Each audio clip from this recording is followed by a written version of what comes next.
Who owns the data? Those who control the data control the future of life. Because today data is the most important asset in the world.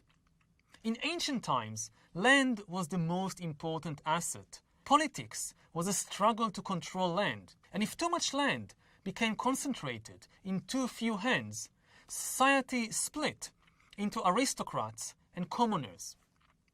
In the last 2 centuries, machines and factories became more important than land.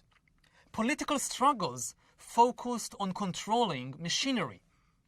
And if ownership of the machines became concentrated in too few hands, society split into capitalists and proletariats.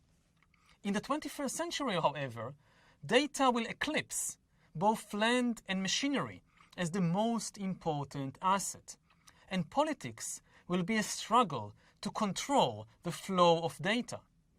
If data becomes concentrated in too few hands, humankind might split not into classes, but into different species.